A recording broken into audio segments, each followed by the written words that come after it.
Welcome बच्चों। आज हम ह्यूमन रिप्रोडक्शन मानव जनन के विषय में अध्ययन करेंगे और सबसे पहले हम इसमें मेल रिप्रोडक्टिव सिस्टम के बारे में देखेंगे। ठीक है, नर जनन तंत्र के बारे में हम देखने वाले हैं।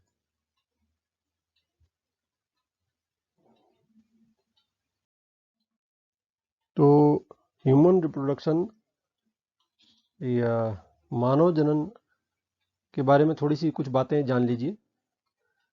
सबसे पहले तो ये है कि ह्यूमन जो बीन्स होते हैं, जो मानव होता है वो जरायुज होता है ना, अंडज नहीं होता, अंडे नहीं देता।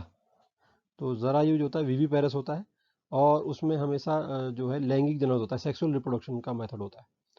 ठीक है ना। और सेक्सुअल रिप्रोडक्शन क्या होता है ये आपको पता ही होगा कि जहाँ पर हम ये देखते हैं कि मेल और फीमेल गैमेट का फ्यूजन या संलयन हो रहा है, तो हम ऐसे रिप्रोडक्शन को क्या कहते हैं? सेक्सुअल रिप्रोडक्शन या लैंगिक जनन। नर और मादा युग्म का जहाँ संलयन होता है वहाँ हम सेक्सुअल रिप्रोडक्शन कहते हैं। चलिए, उसके बाद हम देखते हैं कि जो गैमेट हैं वो कहाँ बनते हैं, जो नर और मादा युग्मक बनते हैं वो कहाँ बनते हैं। जब ह्यूमन की बात करेंगे तो नर युग्मक बनता है टेस्टिस में, जैसे बोलते हैं वृषण, और मादा युग्मक जो बनता है वो ओवरीज या अंडाशय में बनता है। तो फिलहाल तो हम केवल मेल वाला रिप्रोडक्शन देख रहे हैं। नेक्स्ट वीडियो में हम फीमेल वाला रिप्रोडक्शन सिस्टम भी देखेंगे। तो सबसे पहले बात करते हैं मेल रिप्रोडक्टिव सिस्टम में कौन कौन से पार्ट्स हैं। अगर उसमें हमें अध्ययन करना हो, हम डिटेल में पढ़ना करेंगे, तो उसमें हम कौन कौन सी चीज़ें देखते हैं या कौन कौन से उसके भाग हैं उस तंत्र के, मेल रिप्रोडक्टिव सिस्टम के। तो सबसे पहले है पेयर ऑफ टेस्टिस, है ना, जोड़ा है। वृषण का जोड़ा होता है जो किसके अंदर होता है? वृषण कोश के अंदर रहता है। वृषण कोश के अंदर ये टेस्टिस होता है। वृषण कोश, स्क्रॉटम, ठीक है ना, स्क्रॉटल सैक भी बोलते हैं इसको। इसके अंदर जो है आपको दो वृषण मिलते हैं। और दूसरी क्या चीज़ क्या है? एक्सेसरी डक्ट, सहायक नलिकाएं इनको कहते हैं हम। फिर मिलता है, फिर हमें बात करेंगे हम एक्सेसरी ग्लैंड्स या सहायक ग्रंथियों की बात करेंगे हम। ठीक है ना। और एक्सटर्नल जेनेटिया यानी कि पेनिस, शिशन की भी हम बात करेंगे। तो ये मुख्य अंग है ह्यूमन मेल रिप्रोडक्शन सिस्टम के, जिनके बारे में हम विस्तार से देखने वाले हैं। एक डायग्राम थोड़ा सा आप यहाँ अगर देख रहे हैं, इसके बारे में हम विस्तार से चर्चा करेंगे। तो ये इस तरह से साइड कट में, आप साइड में देखिए, साइड का ह्यूमन मेल रिप्रोडक्शन सिस्टम, खासकर मैं यहाँ पे आप ध्यान दीजिए कि स्कॉटल शेक ये है। ठीक है ना, वृषण कोश है, इसके अंदर ये क्या है? ये वृषण है, टेस्टिस है। तो और ये इसके बारे में हम आगे डिटेल में पढ़ते हैं। बच्चों देखिए, ये डायग्राम है मेल रिप्रोडक्टिव सिस्टम का। ये फ्रंट व्यू में दिख रहा है आपको, है ना, और ये साइड व्यू है। तो इसमें जो मैंने आपको बताया कौन कौन से पार्ट्स होते हैं, उनमें भी देखेंगे ये टेस्टिस। ठीक है, दो पेयर है टेस्टिस के। ठीक है, ये वास डिफरेंस है, इसके हम डिटेल में भी देखेंगे। फिर हम इसका इसके बारे में हम डिटेल में देख रहे हैं। तो टेस्टिस की सबसे पहले हम टेस्टिस के बारे में देखते हैं। टेस्टिस की हम एक वो लेते हैं, लॉन्गिट्यूडनल सेक्शन, एलएस, यानी कि एक जो खड़ी काट है ना, खड़ी काट देखते हैं कि खड़ी काट में जो है टेस्टिस जो है वो कैसा नजर आता है। ठीक है, तो अगले स्लाइड में हम उसको इस तरह से अध्ययन करेंगे, जिससे डिटेल में तभी आपको समझ आएगा इसके अंदर की चीज़ें। ठीक है, चलिए सबसे पहले हम देखते हैं जो हमने मेल नर जनन तंत्र के या मेल रिप्रोडक्टिव सिस्टम की सबसे पहली चीज़ हम देख रहे हैं टेस्टिस या वृषण जिन्हें कहते हैं। देखिए, मैंने हिंदी में एक दो बार कहीं लिख दिया है और उसके बाद में बार बार हिंदी में नहीं लिखूंगा, जो मैं बोल रहा हूँ उसे आप नोट कर सकते हैं। ठीक है, तो ऑलरेडी कहीं जो जो मुश्किल टर्म्स होंगी उनको मैं हिंदी में एक बार लिख दूंगा या बोल दूंगा। बाकी आप सुने मेरी बात और उसे नोट करें। ठीक है ना, बाकी बुक्स में अगर चाहो तो कन्फ्यूजन आपको वहाँ से बुक्स में मिल जाएंगी, हिंदी में मिल जाएगा। चलिए, तो क्या है पेयर ऑफ टेस्टिस, ये क्या होती हैं? टेस्टिस के बारे में बात करते हैं। ये 4 से 5 सेंटीमीटर लंबी, 2.5 सेंटीमीटर के करीब ये मोटी होती हैं, और 3 सेंटीमीटर के करीब इनकी चौड़ाई अगर होती है, तो ये पाई जाती हैं किसमें? स्क्रॉटल सैक में। ठीक है, वजन होता है करीब 20 से 25 ग्राम, और गुलाबी कलर, पिंक कलर की कुछ नजर आती हैं। अगर इनको आप खोल के ढंग से देखेंगे तो पिंक कलर की नजर आती हैं। ठीक है ना। और कहाँ होती हैं? स्क्रॉटल सैक, मैंने बताया था, स्क्रॉटम में, स्क्रॉटल सैक, जिसे हम वृषण कोश कह रहे हैं। ठीक है ना। और अच्छा, आउटसाइड एब्डोमिनल कैविटी, जो नीचे एब्डोमिनल कैविटी है हमारी, पेल्विक रीजन की, उससे नीचे ये बाहर की साइड शरीर से बाहर लटकी रहती है, ठीक है ना, शरीर के बाहर लटकी रहती हैं। अच्छा, ये ऐसा क्यों होता है कि स्क्रोटल या टेस्टिस जो है वो शरीर के बाहर रहनी चाहिए? एक्चुअली क्या है, स्पर्मेटोजेनेसिस, शुक्र जनन, शुक्र जनन की प्रक्रिया जो है ना, वो उसके लिए ये जरूरी है कि जो बॉडी के टेम्परेचर से 2 डिग्री कम रहे, 2 से 3 डिग्री कम रहे टेम्परेचर। टेस्टिस के अंदर क्या बनते हैं, शुक्राणु बनते हैं। टेस्टिस जो है इसके अंदर शुक्राणु बनते हैं, उनके लिए जरूरी है कि 2 से 3 डिग्री टेम्परेचर कम होना चाहिए, इसीलिए ये शरीर के बाहर या एब्डोमिनल कैविटी के बाहर लटकी रहती है, ठीक है। अच्छा, अगर ऐसा होता है कि टेस्टिस बाहर ना निकले तो ये क्या है, स्टेरिलिटी या बंध्यता कर देती हैं, ठीक है, बंध्यता कर देती हैं, स्टेराइल कर देती हैं। और इस जो अगर जिसमें टेस्टिस एब्डोमिनल कैविटी से बाहर नहीं आती हैं, इंग्वाइनल कैनाल के होते हुए अगर, तो उसको एक टर्म देते हैं हम, क्रिप्टोकिडिज्म, ठीक है, क्रिप्टोकिडिज्म कहते हैं। खैर ये इतना इंपॉर्टेंट अभी नहीं है फिलहाल, तो हम आगे देखते हैं। तो टेस्टिस एक्चुअली कवरिंग होती है, जो टेस्टिस की कवरिंग है ना, या अब इस चित्र को आप यहाँ देखिएगा, इस वाले में हाईलाइट मैं इसको यहाँ दिखाता हूँ आपको, हाँ, अब इसको यहाँ देखिएगा कि टेस्टिकुलर जो टेस्टिस होती है ना, वो किसी एक बड़ा एक कैप्सूल होता है संयोजी ऊतक का, उसके अंदर बंद रहती है, फाइब्रस कैप्सूल होता है ना, टिश्यू का। और इसमें 2 लेयर होती हैं, कौन कौन सी होती हैं, एक तो होती है ट्यूनिका वेजिनालिस, ठीक है, जो आउटर वाली होती है थोड़ी पतली होती है, जिसका नाम होता है ट्यूनिका वेजिनालिस। इसमें नहीं दिखी है, लेकिन इसको आप इस तरह चाहिए, यहाँ पर जो ये ऊपर नीली आपको दिख रही है ना, ये समझ लीजिए आप क्या है, कौन सी है, ट्यूनिका वेजिनालिस है ये, यही नाम है बेटा हिंदी में भी इसका, इसीलिए मैं ज़्यादा इसमें कुछ नहीं कर सकता।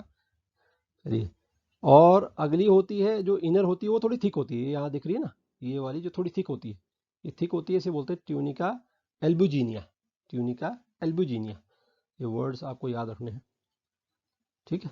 ट्यूनिका बाहर वाली ट्यूनिका वेजिनालिस और अंदर वाली ट्यूनिका एल्बुजिनिया।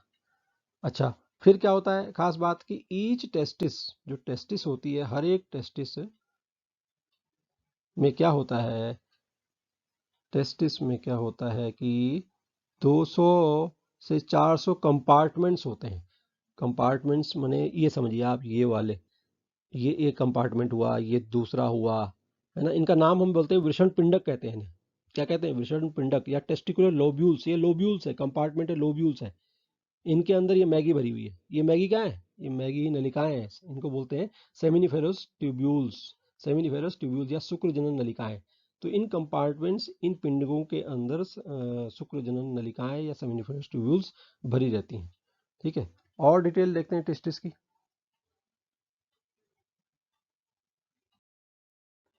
अच्छा, आंतरिक संरचना देखते हैं टेस्टिस की। आंतरिक संरचना जब हम देखेंगे तो उसमें हम पाएंगे, आंतरिक संरचना, हिस्टोलॉजी मीन्स आंतरिक संरचना देखते हैं थोड़ी सी, तो उसमें क्या होता है ना, जो अभी अब तक हमने देखा कि हमने देखा पिंडक लोब्यूल्स होते हैं, और लोब्यूल्स के अंदर जो होती हैं बड़ी मुड़ी हुई, कन्वोल्यूटेड, कॉन्वोल्यूटेड मुड़ी हुई, मुझे कहते हैं नलिकाएं होती हैं, है ना, संवलित बोल सकते हैं उसे, है ना, कुंडलित, हाँ कुंडलित एक और वर्ड है हिंदी का। तो ट्यूब्यूल्स होते हैं ईच लोब में, ईच लोब में जो आपको मिल रहा था ना, इस कंपार्टमेंट में 2 से 3 नलिकाएं होती हैं, मुड़ी होती है बड़ी जन से, जैसे ना मैगी की तरह मैंने बताया था, वो मुड़ी रहती है। अच्छा, और क्या बात है, जो सेमिनिफेरस ट्यूब्यूल्स हैं, जो नलिकाएं हैं, उनका वो क्या होती हैं, मेल जर्म सेल, है ना, लाइन बाय मेल जर्मेनियम, इसको मेल जर्म सेल नहीं, इसको इस तरह करिएगा आप, यहाँ पे जर्मेनियम, जर्मेनियम एपिथेलियम, जर्माइनल एपिथेलियम के से लाइंड होती हैं। मतलब अभी मैं डायग्राम में दिखाता हूँ, जर्माइनल एपिथेलियम से लाइंड होती है, मतलब कि जो इसकी ये होती है ना, ये एक कोशिकीय लेयर है, इसको इस तरह देखिए आप, ये वाली,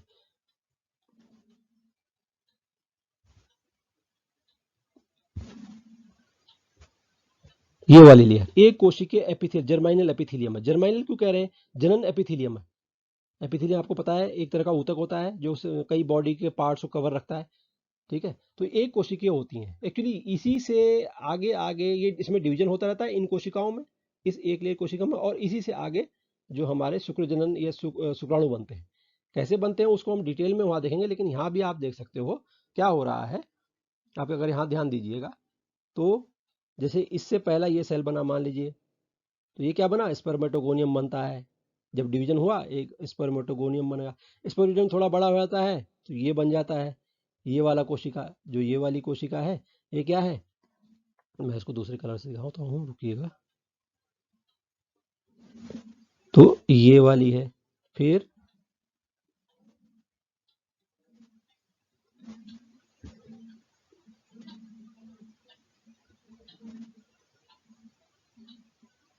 तो ये तो थोड़ा बढ़ गई, तो इसे हमने कह दिया प्राइमरी स्पर्मेटोसाइट, है ना, इसको हमने कह दिया प्राइमरी स्पर्मेटोसाइट।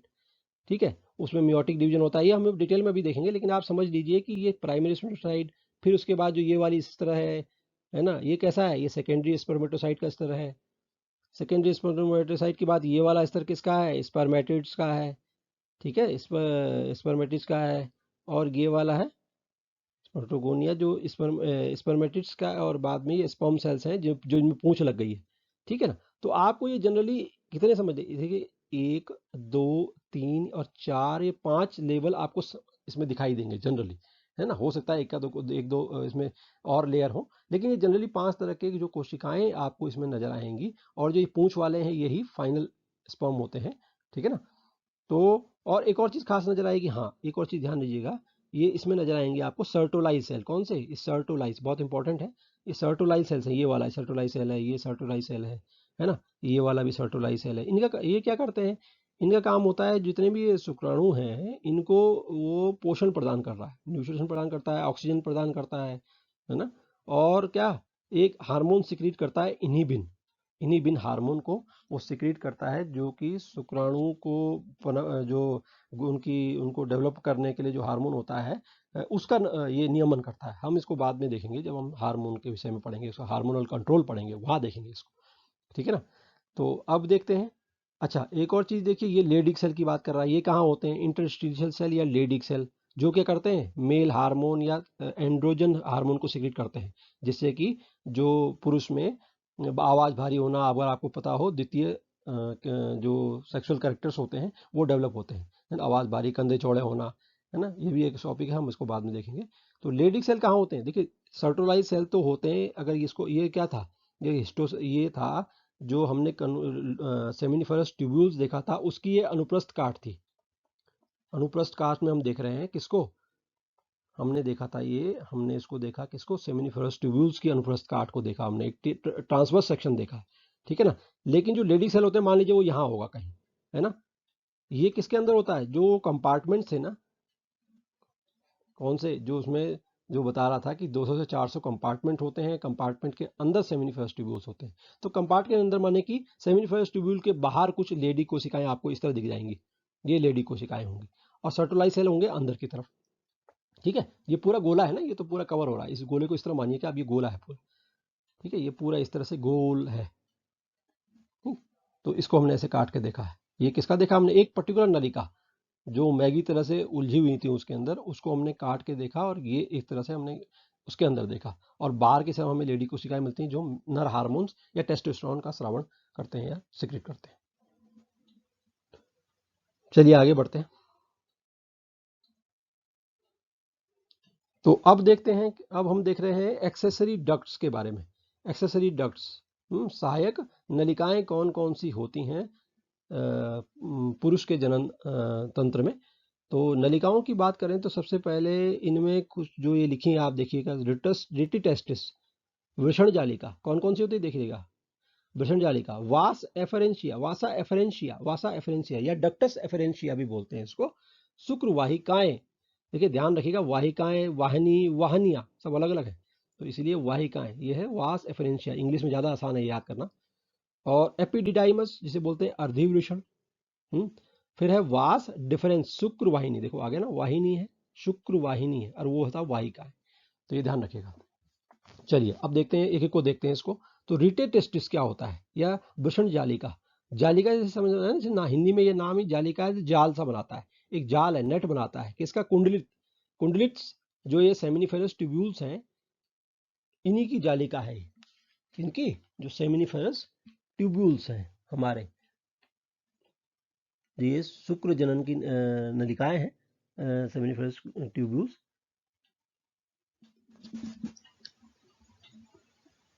और किसमें खुलती है? वास एफरेंशिया में खुलती हैं। अब इसको समझने के लिए आप डायग्राम को ध्यान दीजिएगा। जो मैंने बताया आपको, रिटेड टेस्टिस किसको बोलते हैं? इसको बोलते हैं। ये मैं एक बार हाईलाइटर यूज करता हूं, इसको बोलते हैं। इसको, ये क्या है? ये जाल बन गया ना, जो ये सारी जो कन्वोल्यूटेड ट्यूब्यूल यहां से आई, ठीक है ना, ये वाली सेमिनिफेरस ट्यूब्यूल्स आई और यहां जाल सा बन जाता है, ठीक है।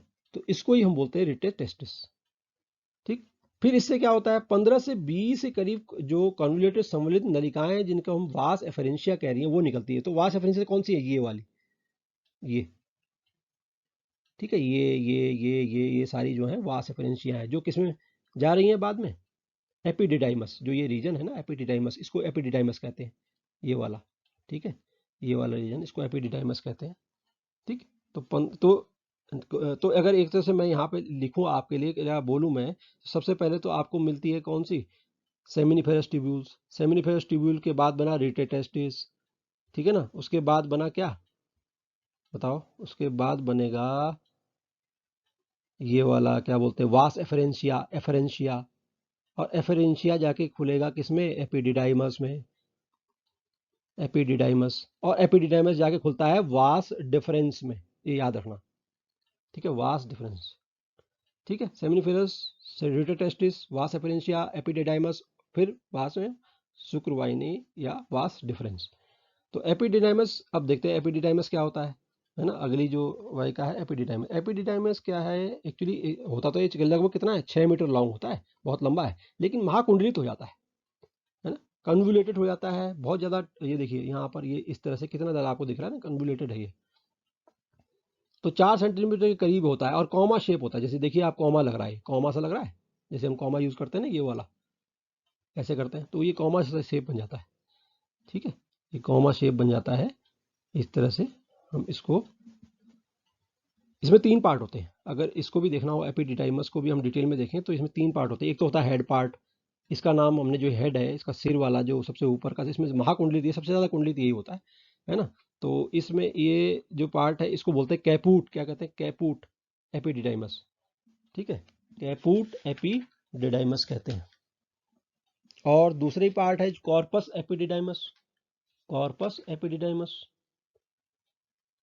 ठीक है ना। बॉडी है, बॉडी भी, जो इसकी बॉडी है ना, ये वाली बॉडी जो है, ये कॉर्पस एपिडिडाइमस है, बॉडी हो गई। और लास्ट वाला जो पोर्शन होता है, कॉडा एपिडिडाइमस, कॉडा, कॉडा पूंछ वाला भाग, ठीक है ना, लास्ट वाला भाग, कॉडा एपिडिडाइमस, ठीक है। टेल, ये वाला, ये बॉडी हो गई, बॉडी, ये टेल, कॉडा एपिडिडाइमस, इसका नाम है कॉडा एपिडिडाइमस, ठीक है।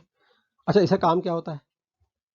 इसका काम होता है कि ये स्टोर करता है स्पर्म्स, जो यहाँ कन्वोल्यूटेड ट्यूब्यूल में बनते हैं, उसके बाद इनमें जाके स्टोर रहते हैं। करीब 1 महीने तक ये स्टोर रह सकते हैं, है ना। और इनमें मैच्योरेशन, जो परिपक्वन होता है यहाँ एपिडिडाइमस में, ठीक है ना।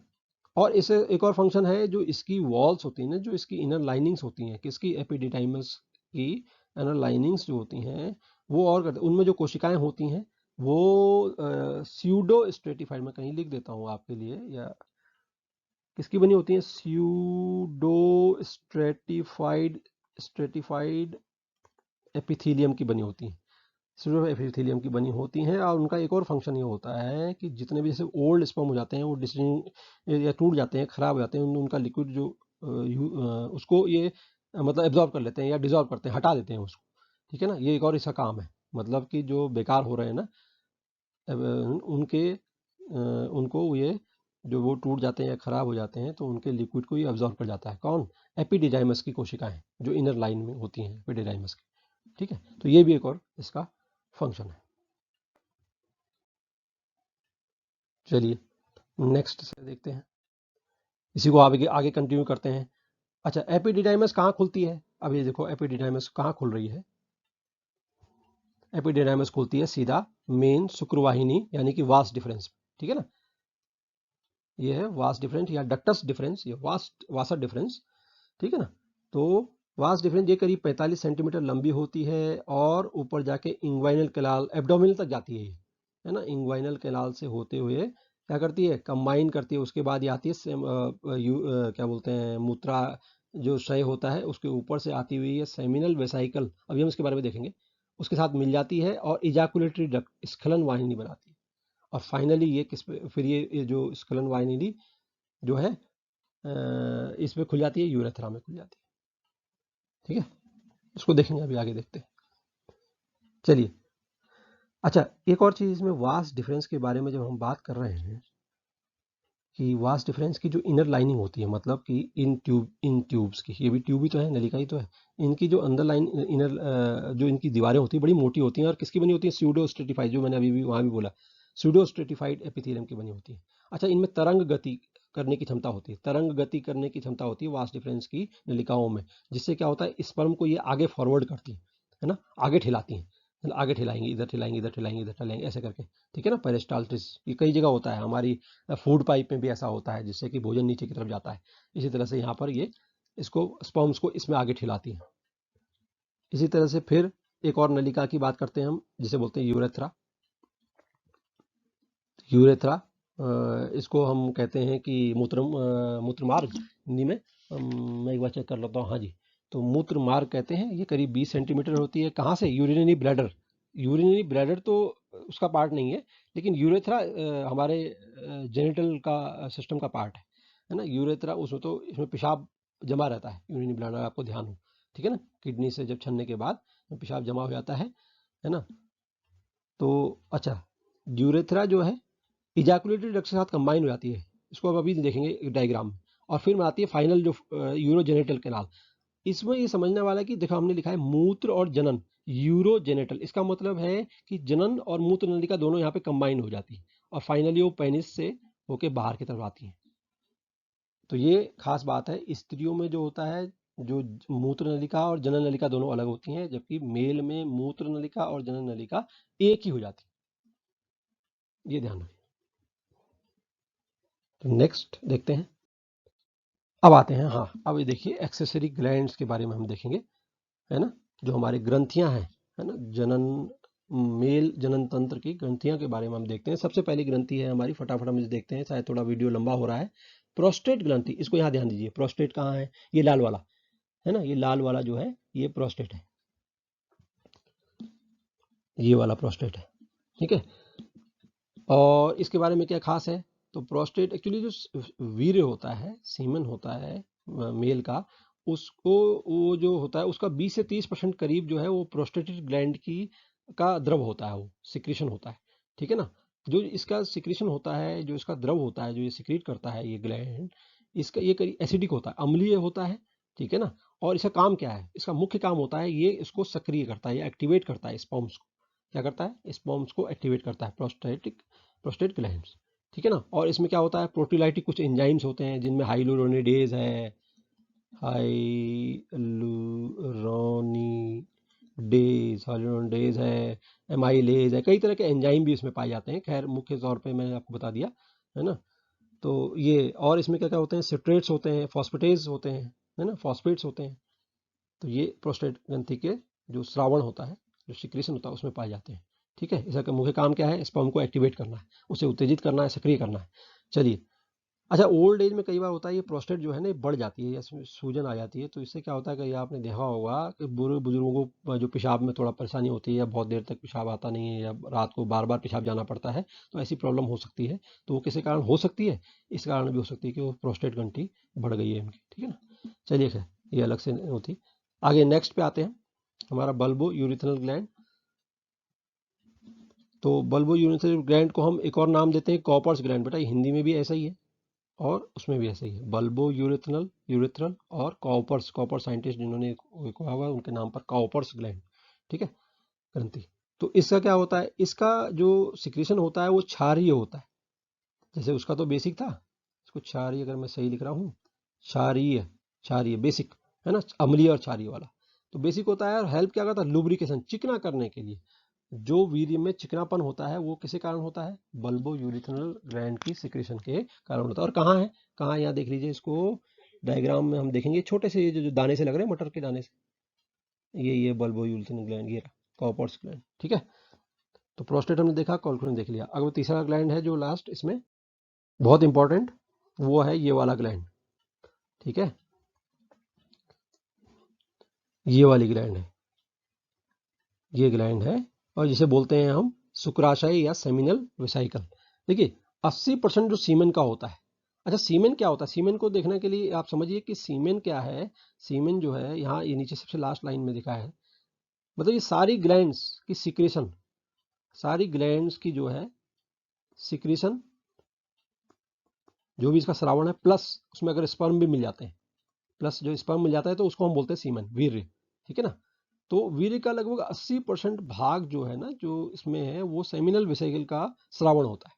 और इसमें क्या क्या चीजें होती हैं इसके श्रावण में, इसके श्रावण में क्या क्या चीजें होती हैं, देखिए फ्रक्टोज होता है, फ्रक्टोज हमारी बॉडी में और कहीं नहीं मिलता, केवल इसी में पाया जाता है ना, एक तरह का शुगर है। अच्छा कैल्शियम होता है, और कुछ एंजाइम होते हैं जिनमें मुख्य होते हैं जैसे कि प्रोस्टाग्लैंडिन और सेमेनोजेलिन, सेमेनोजेलिन, ठीक है ना।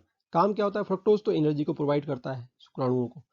प्रोस्टाग्लैंडिन का काम क्या है, बहुत इंपॉर्टेंट काम है, ये क्या है, संकुचन या प्रकुंचन पैदा करता है वेजाइना में, योनि में स्त्री की, इसलिए ताकि फर्टिलाइजेशन या हो सके, मतलब स्पर्म जो है वो वेजाइना में अंदर तक जा सके और अंडे के साथ संयुग्मन कर सके, है ना, फर्टिलाइज कर दे अंडे को, वहां तक पहुंच पाए हो। तो ये प्रकुंचन या संकुंचन कराने का काम क्या करता है, प्रोस्टाग्लैंडिन कराते हैं। और सेमेनोजेलिन का काम क्या है, इसका काम क्या है, वीर्य को गाढ़ा करता है, ठीक है ना, कोएगुलेट करता है, जो सीमेन है उसको गाढ़ा करता है। बाकी ये मैंने आपको बता ही दिया। चलिए ठीक है बच्चों, थैंक यू। अरे बच्चों एक टॉपिक बहुत इंपॉर्टेंट तो ये रह गया है ना, ये तो जरूरी है, पार्ट है मेल जनन तंत्र का, ये इंपॉर्टेंट पार्ट जिसे पेनिस बोलते हैं हम, या शिशन कहते हैं, है ना। शिशन क्या होता है, देखिए लास्ट पार्ट होता है जो मेल रिप्रोडक्टिव सिस्टम का, वो पेनिस है। पेनिस क्या है, एक कॉपुलेटरी ऑर्गन है, मतलब मैथुनांग है। और इसका काम क्या होता है, इसका काम है कि स्त्री के योनि तक या स्त्री की बॉडी तक उसको स्पर्म्स को पहुंचाना, ठीक है ना। और ये एक स्पेशल है, देखिए ये वाला टिश्यू जो है, इसकी बात करेंगे हम। अच्छा इसमें क्या होता है, ये एक स्पेशल टिश्यू होता है ना, एक स्पेशलाइज टिश्यू है, ये स्पेशल प्रकार का ऊतक है, ठीक है ना, जो क्या करता है, इरेक्शन या हर्षण में हेल्प करता है, मतलब इस पेनिस में शिशन को कड़ा होने में या सख्त होने में, सख्त हो सकता है, ये ऐसा टिश्यू है, ठीक है। और इसी से ये हेल्प करता है इंसेमिनेशन, या इंसेमिनेशन माने कि स्पर्म्स को फीमेल की योनि में पहुंचाने के लिए, ठीक है ना। अच्छा और इसके बारे में कुछ बातें जान लेते हैं। तो इसको चित्र को अगर आप पहले इसे देखिए, फिर इस डायग्राम को देखेंगे हम।